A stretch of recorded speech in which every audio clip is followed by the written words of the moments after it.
السلام علیکم ورحمۃ اللہ وبرکاتہ۔ محترم ناظرین، ایک مشہور نعت ہے، وہ جس کے لیے محفل کونین سجی ہے، فردوس بنی جس کے وسیلے سے بنی ہے۔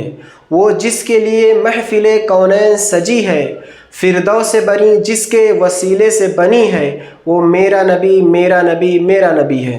اس شعر کا مطلب یہ ہے کہ کائنات کو محمد صلی اللہ علیہ وسلم کے لیے بنایا گیا ہے، اسی طرح جنت کو بھی اللہ کے رسول صلی اللہ علیہ وسلم کے لیے بنایا گیا ہے۔ یہ عقیدہ قرآن اور صحیح احادیث کے بالکل خلاف ہے۔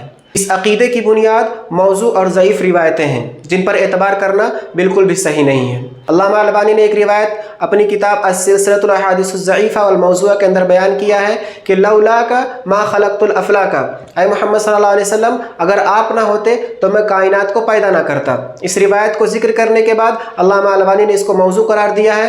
اسی طرح اس قسم کی بہت ساری روایتیں ہیں جو موضوع ہیں، من گھڑت ہے، ضعیف ہے، ان پر اعتبار کرنا صحیح نہیں ہے، اور ان کی بنیاد پر اس قسم کے عقیدوں کو رکھنا اور اس قسم کی باتوں کو ماننا بالکل غلط ہے۔ جبکہ قرآن کی روشنی میں اگر ہم دیکھتے ہیں تو ہمیں معلوم ہوتا ہے کہ اللہ رب العالمین نے دنیا کو کیوں بنایا۔ اللہ رب العالمین سورہ البقرہ آیت نمبر 29 کے اندر ارشاد فرماتا ہے، هو الذی خلق لکم ما فی الارض جمیعا ثم استوى الى السماء فسواهن سبع سماوات وهو بكل شیء علیم، کہ اللہ رب العالمین ہی وہ ذات ہے جس نے تمہارے لیے زمین میں موجود تمام چیزوں کو پیدا کیا ہے۔ ثم استوى الى السماء، پھر وہ آسمان کی طرف متوجہ ہوا، فسواهن سبع سماوات، تو اس نے 7 آسمانوں کو بنایا، وهو بكل شيء علیم، اللہ تعالیٰ ہر چیز کا جاننے والا ہے۔ اس آیت سے معلوم ہوا کہ اللہ رب العالمین نے دنیا کو یہ انسانوں کے لیے بنایا، انسانوں کے فائدے کے لیے، انسانوں کے رہنے کے لیے بنایا۔ اور انسانوں کو کیوں بنایا؟ اللہ رب العالمین نے سورہ الذاریات آیت نمبر 56 کے اندر ارشاد فرمایا، وَمَا خَلَقْتُ الْجِنَّ وَالْإِنسَ إِلَّا لِيَعْبُدُونَ، کہ میں نے جنات کو اور انسانوں کو صرف اور صرف اپنی عبادت کے لیے پیدا کیا ہے۔ تو معلوم ہوا کہ انسانوں اور جنوں کے اس دنیا میں آنے کا مقصد یہ ہے کہ وہ اللہ رب العالمین کی عبادت کریں، اور اللہ رب العالمین کی عبادت کر کے جنت کو حاصل کر لیں اور جہنم سے بچ سکیں۔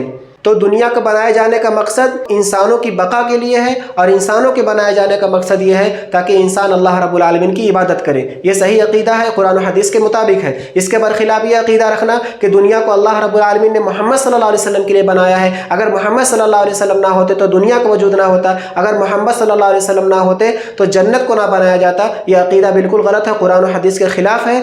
لہٰذا اس قسم کے عقیدوں کو نہ ماننا چاہیے، اور نہ ہی ایسے اشعار کو، ایسی نعتوں کو سننا چاہیے، کیونکہ ایسی نعت سننے سے آدمی کا عقیدہ خراب ہوتا ہے، آدمی کا ایمان بھی خراب ہو جاتا ہے، اور آدمی گمراہ ہو جاتا ہے۔ لہٰذا ضرورت اس بات کی ہے کہ ہم ایسی نعتوں سے اور ایسی قوالیوں سے بچیں۔ آخر میں اللہ رب العالمین سے دعا ہے کہ اللہ تعالی ہمیں اس قسم کی نعت کو سننے سے بچائے اور اس قسم کے عقیدوں سے بچائے، اور ہمارا عقیدہ درست رکھے تاکہ ہم ایمان پر قائم رہیں اور جنت الفردوس کو حاصل کر سکیں۔ آمین، وآخر دعوانا ان الحمد للہ رب العالمین۔